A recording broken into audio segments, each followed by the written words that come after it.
Self-help guru Tony Robbins is being accused of sexual misconduct. Former female staffers and followers have accused him of inappropriate sexual advances. Two women who worked for him say he continued to pursue them even after they made it clear they were not interested. And two other former assistants said Robbins expected them to work alone with him while he was naked or in the shower. The report also contains recordings of Robbins berating rape and abuse victims, sometimes calling them liars, and asking them if they've ever been a crazy expletive. Robbins has denied all of the allegations, calling them salacious and false. And Robbins just posted this response on Instagram, including a video from a woman who says BuzzFeed misreported her experience. Watch.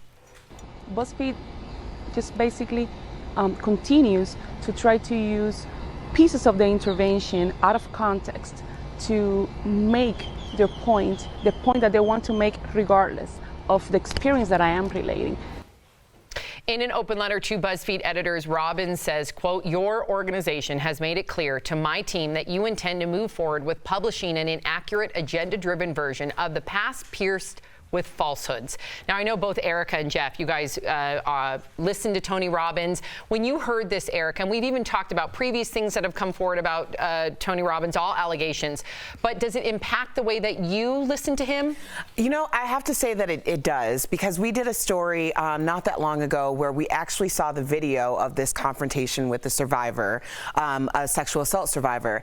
And that day I stopped, I took it off of my rotation so that I filled it with something else. Like it just kind of comes up, on YouTube. Yeah. But then yesterday, ironically, I listened to another one, and I was really into the message. But when he started talking about this female that he was working with, I started questioning if he had issues with women. Now, that's likely me putting my past and my experiences onto it. But if you're a motivational speaker and people aren't receiving the message in that way that you want them to receive the message, but they're turning the message, then it's not making you effective as a speaker. That's a very interesting point. But and this is just me playing devil's advocate. I have no skin in the game here. I don't listen to Tony Robbins.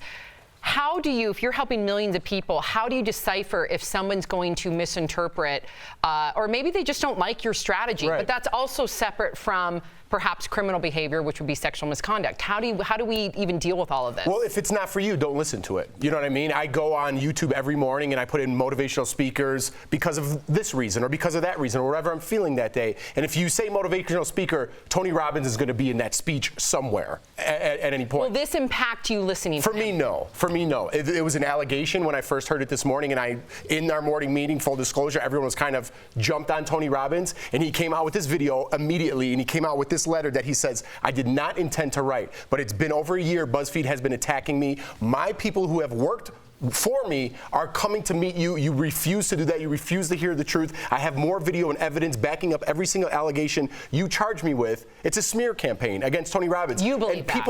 I believe that, because right now it's alleged. And Tony Robbins has been a huge, huge, huge influence on my life and millions of people around the world, at least for the past 15 years for me. So I want to see evidence if this is going to come out. I don't need his name smeared, and I get that Tony Robbins could come off, maybe a little strong for some people. People tell me I come off strong. Right. I totally get it. If he's not for you, there's plenty of other motivational speakers out there that you could listen to. And as Jeff just said, they are, as of right now, just allegations. We will keep everyone up to date. We'll continue to watch this story. But interesting, you guys have two completely different takes.